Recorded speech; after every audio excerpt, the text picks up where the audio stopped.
Ya, terima kasih untuk waktu dan kesempatan dari Bapak Ibu semua untuk sama-sama hadir di tempat ini untuk kita sama-sama mendengarkan hasil diseminasi, hasil evaluasi dan refleksi diri. Sebelum kita memulai kegiatan ini, saya meminta kesediaan Pak Kepala untuk membawa ke dalam doa. Mari kita berdoa dalam nama Bapa dan Putra dan Roh Kudus.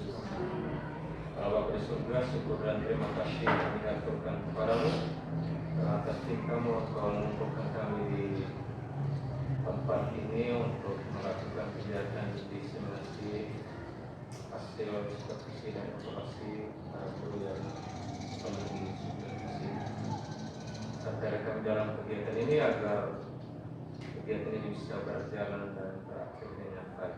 Semuanya ini kami sampaikan kepadamu dengan perantaraan Kristus Tuhan kami. Dalam nama Bapa dan Putra dan Roh Kudus.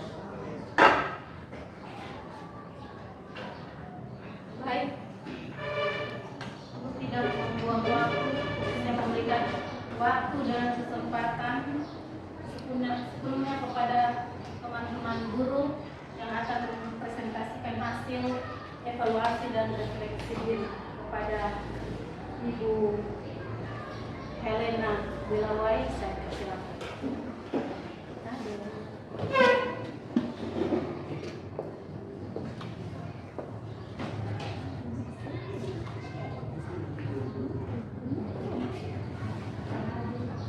Selamat sore untuk kita semua. Saya akan mendiseminasikan hasil evaluasi dan refleksi diri yang telah saya lakukan.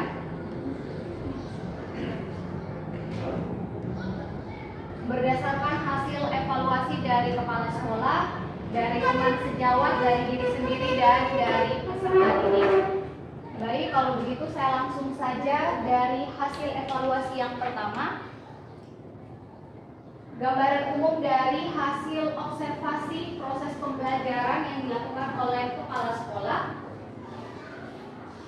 Secara garis besar, ditemukan bahwa guru belum dapat mengatur waktu sesuai alokasi yang ditentukan. Yang kedua, guru harus lebih memotivasi peserta didik dalam kegiatan bertanya dan mengamati. Yang ketiga, guru harus lebih sering memberikan pertanyaan menalar seperti mengapa dan bagaimana. Dan yang terakhir, sebaiknya guru menjadi moderator dalam kegiatan presentasi sehingga diskusi menjadi lebih menarik atau seru. Di sini juga ada saran bahwa peserta didik perlu untuk dilatih dalam berpresentasi. Ini gambaran umum dari kepala sekolah. Yang berikutnya, gambaran umum hasil observasi proses pembelajaran dari teman sejawat yang telah dilakukan.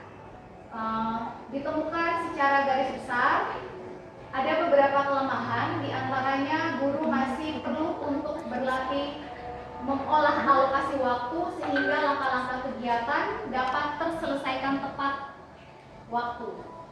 Dan sebagai saran, untuk menambah antusias dan keceriaan di awal proses pembelajaran bisa diawali dengan menyanyikan lagu atau permainan. Sementara itu, adapun gambaran umum dari kelebihan yang ditemukan yaitu guru sudah melakukan kegiatan pendahuluan dengan baik serta mengajak peserta didik dalam berpartisipasi di kegiatan pembelajaran serta membuat kesimpulan.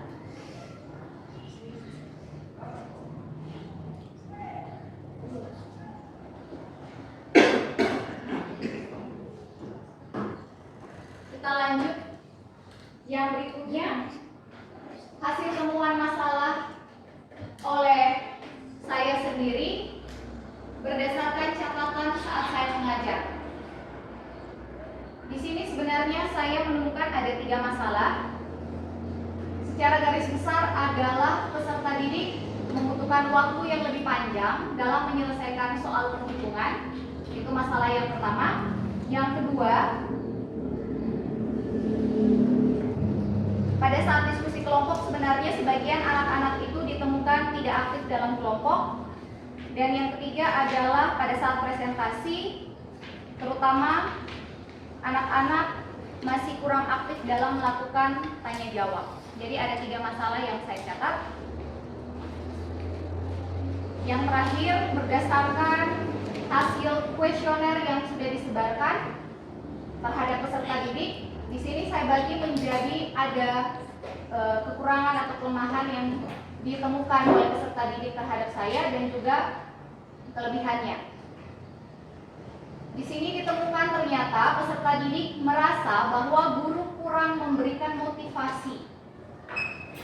Lalu yang berikutnya, guru tidak mudah untuk dihubungi saat diperlukan untuk diskusi. Yang ketiga, guru sering mengakhiri pembelajaran tidak tepat waktu berkaitan dengan alokasi. Dan yang terakhir, guru tidak pernah memulai dan mengakhiri pembelajaran dengan berdoa. Sementara poin yang unggul atau yang lebih, diantaranya guru mengajar dengan cara yang menyenangkan, guru mengaitkan materi dengan contoh dalam kehidupan sehari-hari, dan guru memberikan bimbingan secara individual ketika mengalami kesulitan. Oke.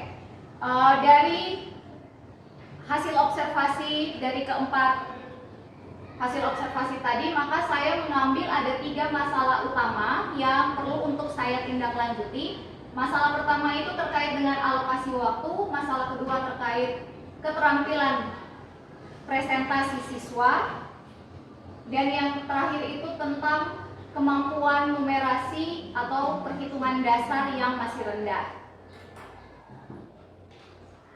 Rencana tindak lanjut yang akan saya laksanakan. Yang pertama, berkaitan dengan alokasi waktu sekaligus dengan keterampilan numerasi yang masih rendah. Ini sebelumnya saya mau menyampaikan bahwa kendala yang saya alami adalah pada saat kegiatan inti itu waktu yang saya gunakan jauh lebih panjang. Alasannya karena tujuan pembelajaran itu belum tercapai, sehingga ada waktu yang saya gunakan dari alokasi yang seharusnya untuk kegiatan penutup. Nah, mengapa sampai tujuan pembelajaran belum bisa tercapai? Dari hasil yang saya temukan, ini ternyata anak-anak yang saya ajar itu masih memiliki kemampuan numerasi yang rendah, numerasi dasar, yaitu berkaitan dengan perhitungan, penjumlahan, perkalian, dan pembagian. Nah, karena kemampuan numerasi dasar yang masih rendah, maka tujuan pembelajaran di kegiatan inti itu membutuhkan waktu yang lebih panjang, sehingga saya menggunakan waktu kegiatan penutup. Jadi kadangkala memang materi belum sampai di kegiatan penutup, tetapi waktunya sudah habis. Itu yang berkaitan dengan kemampuan saya manajemen waktu. Sehingga solusi yang saya temukan di sini, yang pertama harus membenahi dulu kemampuan numerasi anak-anak. Solusinya adalah dengan saya akan melakukan pembiasaan numerasi 15-20 menit sebelum proses pembelajaran saya mulai.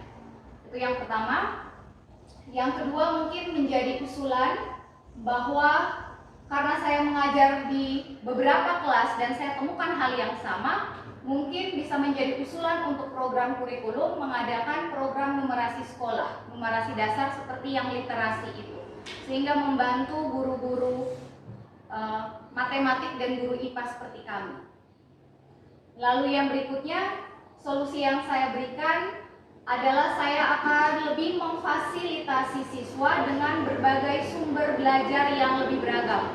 Jadi tidak terbatas dari materi yang ada di buku, tetapi mungkin bisa mengizinkan mereka untuk googling atau mencari di internet untuk sebagai bahan diskusi. Yang terakhir adalah saya akan lebih berlatih lagi dalam mengolah alokasi waktu pembelajaran. Itu untuk rencana tindak lanjut 2 masalah yang pertama. Yang berikutnya untuk kemampuan keterampilan presentasi yang dimiliki peserta didik.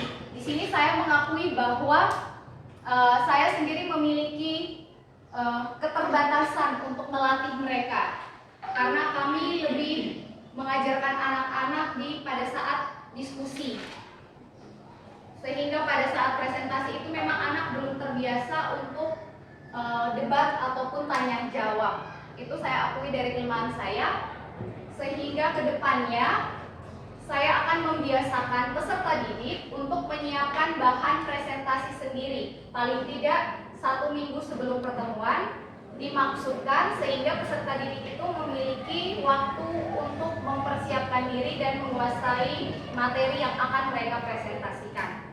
Lalu yang terakhir, pada saat presentasi saya akan menjadi moderator, sehingga saya bisa memfasilitasi siswa dan melatih mereka dalam bertanya jawab untuk fase sesi tanya jawab. Baik, itu saja dari diseminasi dari saya. Sekian dan terima kasih.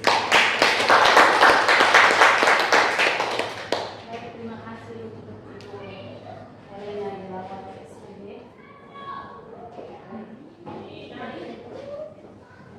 Baik, yang kedua, saya mempersilakan Ibu Veronica Kademon SPD untuk mempresentasikan hasil diseminasi, evaluasi, dan refleksi diri.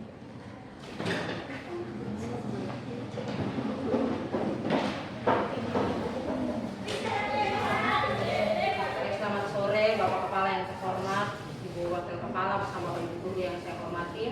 Hari ini saya mencoba untuk menyampaikan hasil evaluasi dan refleksi saya dalam diseminasi hasil evaluasi dan refleksi guru. Yang pertama, saya merasa perlu untuk melakukan evaluasi dan refleksi pada diri saya, karena bagi saya refleksi guru itu sangat penting untuk dilakukan agar guru dapat mengetahui kekurangan maupun kelebihan yang dimiliki, khususnya dalam melakukan pembelajaran matematika di kelas. Adapun tujuan dari refleksi dan evaluasi guru ini, yang pertama, mengembangkan kompetensi penilaian evaluasi diri guru. Yang kedua, melatih kemampuan melaksanakan penilaian evaluasi diri guru. Yang ketiga, melatih kemampuan mengidentifikasi permasalahan guru dalam mengelola pembelajaran. Dan yang terakhir, melakukan tindak lanjut dalam rangka meningkatkan mutu proses dan hasil pembelajaran. Yang berikut, manfaat refleksi bagi guru. Yang pertama, refleksi pembelajaran. Yang pertama, aktivitas refleksi berguna sebagai peninjauan pada kelas atau sebuah kelompok. Yang kedua, refleksi pembelajaran dapat berguna untuk melihat situasi dan kondisi di dalam kelas. Yang ketiga, guru dapat memanfaatkan refleksi pembelajaran untuk mengulas apa yang terjadi pada peserta didik dan masalah yang mereka temui ketika mempelajari materi pembelajaran. Dan yang terakhir, guru dapat memetakan karakter dan daya tangkap peserta didik yang akan berguna untuk memudahkan dalam pemberian materi dan pembagian kelompok belajar. Yang pertama, yang berikut saya masuk ke masalah yang saya alami berdasarkan refleksi dan evaluasi setelah proses pembelajaran. Berdasarkan hasil evaluasi diri guru, hal yang paling sering saya temukan dalam proses pembelajaran adalah siswa seringkali tidak siap menerima pembelajaran karena kurangnya minat membaca dan berhitung yang dimiliki oleh peserta didik. Peserta didik sering menerima pembelajaran tanpa ada persiapan dari rumah, dengan membaca materi sebelumnya menerima pembelajaran di kelas. Guru juga sering menemukan rendahnya kemampuan materi prasyarat yang harus dikuasai siswa sebelum menerima materi pokok baru. Selain itu, peserta didik juga kurang bersemangat dalam mengikuti proses pembelajaran disebabkan oleh penyajian pembelajaran dari guru yang kurang menantang. Yang kedua, refleksi berdasarkan gambaran dari hasil kuesioner peserta didik. Berdasarkan hasil analisis kuesioner dari peserta didik, diketahui bahwa peserta didik sudah merasa nyaman belajar bersama guru di sekolah dan mulai termotivasi untuk tekun belajar matematika. Ini berdasarkan kuesioner yang diisi oleh peserta didik itu sendiri. Peserta didik juga sudah terbantu dengan dukungan penuh dari guru dalam mencapai kompetensi dasar dari proses pembelajaran. Namun, ada kalanya peserta didik kesulitan memahami materi yang diajarkan karena rendahnya kemampuan materi prasyarat dan minat membaca dari peserta didik itu sendiri. Terlihat pada hasil kuesioner, olahan kuesioner ada poin yang hanya mencapai nilai 0, artinya memang tidak pernah dilakukan sama sekali oleh guru berdasarkan penilaian dari peserta didik, yakni pada poin guru memulai dan mengakhiri pembelajaran dengan berdoa bersama. Hal ini dikarenakan SMP Katolik Santo Yosef Nerbaki telah melakukan pembiasaan untuk berdoa bersama segenap warga sekolah pada saat sebelum memulai dan mengakhiri pembelajaran. Yang berikut gambaran umum dari hasil observasi proses pembelajaran dari teman sejawat. Dari hasil observasi proses pembelajaran yang dilakukan oleh teman sejawat dalam proses pembelajaran pada kegiatan pendahuluan, kegiatan inti, dan kegiatan penutup, itu menurut beliau sudah sesuai dengan RPP yang dirancang. Namun, pada proses pembelajaran, penggunaan IT sebagai sarana pendukung proses pembelajaran masih minim dan terbatas bagi peserta didik. Tidak hanya itu, pada kegiatan inti juga diberikan catatan dari teman sejawat yang sama dengan hasil refleksi guru, yakni proses pembelajaran yang kurang menantang menyebabkan peserta didik tidak termotivasi untuk berpikir kritis. Yang terakhir, gambaran umum dari hasil observasi proses pembelajaran dari kepala sekolah. Dari hasil observasi proses pembelajaran, saya mengambil garis besarnya. Yang pertama,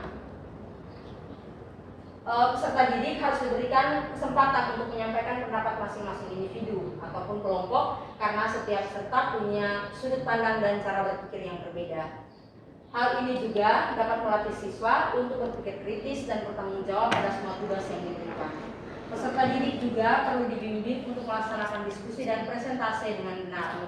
Agar diskusi berjalan baik, sebaiknya guru menjadi moderator dalam diskusi sehingga suasana kelas menjadi lebih menarik peserta didik untuk belajar. Guru dalam proses pembelajaran seringkali menggunakan bahasa pasar. Hal ini kiranya menjadi perhatian dan dihilangkan untuk proses pembelajaran selanjutnya. Selain itu, guru juga harus menciptakan suasana kelas yang hidup, bisa diselingi dengan permainan atau nyanyian yang berkaitan dengan materi yang diajarkan. Dari beberapa hasil penilaian, baik dari refleksi guru sendiri, refleksi saya sendiri, refleksi dari teman sejawat, dan juga observasi dari penilaian dari kepala sekolah, saya melihat masalah utama yang akan ditindaklanjuti. Yang pertama yang saya ambil yakni kesulitan siswa dalam memahami materi pembelajaran yang dijelaskan guru sebagai akibat rendahnya kemampuan awal atau penguasaan materi prasyarat dalam setiap materi pembelajaran yang diakibatkan sebagai kurangnya minat membaca dan sedikitnya kemauan siswa dalam mengerjakan soal latihan untuk memantapkan materi pembelajaran yang sudah dipelajari. Nah, di sini saya akan memberikan tugas mandiri agar semakin banyak soal-soal latihan yang mereka kerjakan. Yang berikutnya, di samping itu juga, saya sebagai fasilitator dalam proses pembelajaran lebih baik lagi mempersiapkan diri agar proses pembelajaran dapat berjalan dengan efektif sesuai yang diharapkan. Mungkin ini yang merupakan hasil refleksi dari saya, penilaian diri saya, juga dari peserta didik, teman sejawat, dan kepala sekolah. Selanjutnya, jika ada masukan dari Bapak Ibu maupun Bapak Kepala Sekolah untuk pembelajaran yang lebih baik ke depannya, saya kembalikan ke tim. Terima kasih.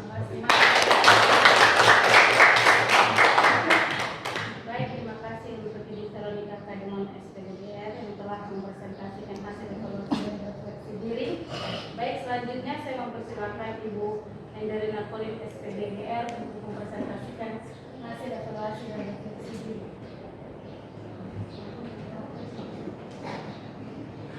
Baik, selamat sore Kepala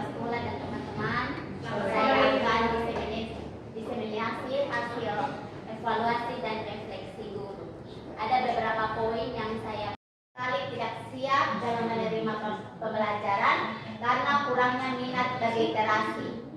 Siswa sering menerima pelajaran tanpa ada persiapan dari rumah dengan membaca materi sebelum menerima pembelajaran di kelas.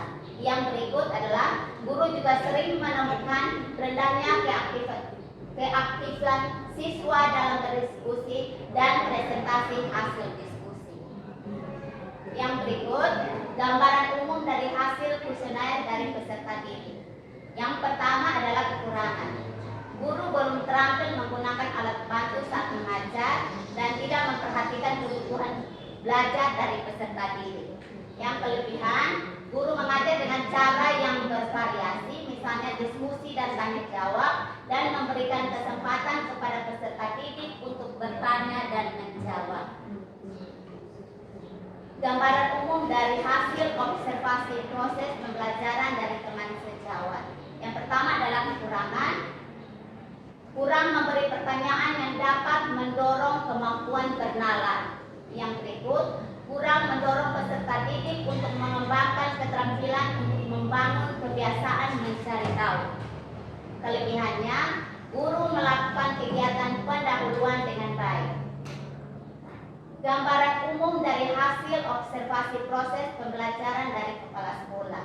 Yang menjadi kekurangan, yang pertama, memberikan penekanan supaya siswa mengingat tujuan pembelajaran. Yang kedua, harus memancing siswa untuk bertanya. Dan yang ketiga adalah melatih siswa untuk memimpin diskusi secara baik. Sedangkan kelebihannya adalah guru melakukan kegiatan pendahuluan dengan baik. Masalah utama yang ditindaklanjuti, yang pertama lebih kreatif memberikan pertanyaan yang dapat mendorong kemampuan bernalar. Dan yang kedua adalah keterampilan presentasi. Rencana tindak lanjut yang akan dilaksanakan, berusaha untuk menciptakan suasana pembelajaran yang menyenangkan dan menjadi moderator dalam kegiatan presentasi sehingga diskusi menjadi lebih seru dan menarik. Baik, itu saja pemaparan saya. Sekian dan terima kasih.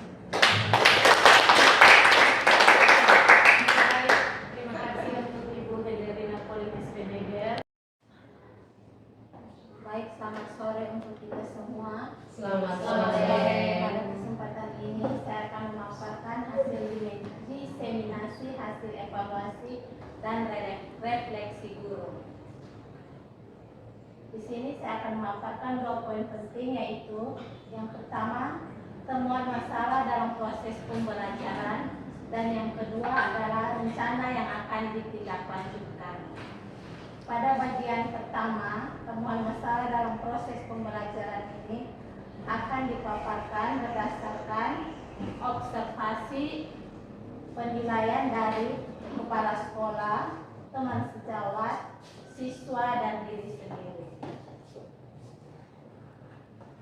Baik, yang pertama, penilaian dari kepala sekolah. Di sini saya hanya memaparkan bagian kekurangannya saja. Yang pertama itu belum menggunakan media pembelajaran dengan baik. Di sini berhubungan dengan guru belum menggunakan PowerPoint dalam proses pembelajaran. Yang kedua, harus memberikan penekanan khusus pada saat menyampaikan tujuan pembelajaran. Yang berikut, kurang memberikan stimulus kepada peserta didik untuk berperan aktif dalam proses pembelajaran. Dan yang terakhir, guru perlu melatih peserta didik dalam menyajikan presentasi yang lebih baik lagi. Yang berikut adalah observasi dari teman sejawat. Yang pertama, pembelajaran yang dilaksanakan kurang menantang. Yang kedua, pembelajaran yang dilaksanakan kurang memotivasi peserta didik untuk berpartisipasi aktif. Yang ketiga, kurang melibatkan peserta didik dalam proses pembelajaran. Dan yang terakhir, belum memanfaatkan media pembelajaran dengan baik. Yang ketiga di sini, penilaian dari siswa berdasarkan angket yang disebarkan. Yang pertama adalah guru kadang memberikan tugas dan kadang juga tidak memberikan tugas. Yang kedua, guru kadang memberikan tugas apabila berhalangan. Dan yang terakhir, Guru kadang ikut serta dalam berbagai macam kegiatan sekolah, yaitu upacara, kegiatan keagamaan, dan senam bersama. Yang terakhir, berdasarkan refleksi diri saya sendiri, di sini yang pertama, pembelajaran tidak sesuai dengan jadwalnya. Yang kedua, kadang super keluar dari SPP jika terjadi hal di luar dugaan. Yang ketiga, kurang mengatur alokasi waktu dengan baik. Dan yang terakhir, peserta didik membutuhkan waktu yang lebih lama dalam menyelesaikan soal yang memiliki teks bacaan dikarenakan kemampuan literasi dasar yang masih kurang pada sebagian peserta didik. Berdasarkan temuan masalah tadi, maka rencana yang akan saya tindaklanjuti adalah yang pertama, menggunakan media pembelajaran dengan baik. Yang kedua, menciptakan pembelajaran yang lebih aktif. Yang ketiga, melatih peserta didik untuk presentasi yang baik.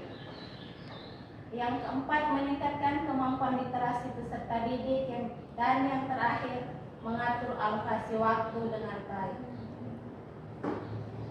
Demikian pemaparan saya, sekian dan terima kasih. Saya berharap apa yang sudah menjadi rencana tindak lanjut yang sudah dipaparkan ke depannya mungkin bisa dilanjutkan atau ditindaklanjuti dalam proses pembelajaran di kelas.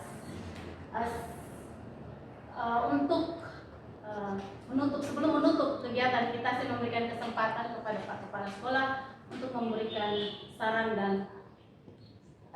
untuk kita semua. Waktu dan kesempatan saya berikan. Baik, terima kasih kepada Ibu Moderator. Selamat sore untuk kita semua.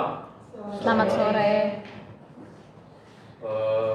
Saya pada kesempatan ini menyampaikan terima kasih banyak kepada teman-teman yang sudah saya supervisi dan melakukan refleksi berdasarkan hasil supervisi yang sudah saya sampaikan kepada teman-teman, baik itu melalui instrumen maupun penyampaian secara langsung setelah melakukan supervisi pembelajaran dan juga supervisi administrasi pada semester ini. Semoga saja apa yang tadi teman-teman sampaikan soal terutama kekurangan, kelemahan itu diperbaiki pada masa-masa yang akan datang, terutama pada periode tahun pelajaran yang baru, dan kebiasaan-kebiasaan seperti ini akan kita terus lakukan untuk meningkatkan kinerja kita di tempat ini. Kalau sudah terbiasa, artinya saya yakin apa yang teman-teman yang kita tadi sudah sampaikan harus ditindaklanjuti, diperbaiki ke depannya. Saya pikir itu saja yang saya bisa sampaikan. Mari kita kerjasama untuk meningkatkan untuk pendidikan di sekolah ini, terutama mulai dari proses pembelajaran. Sekian dan terima kasih. Selamat sore. Selamat sore.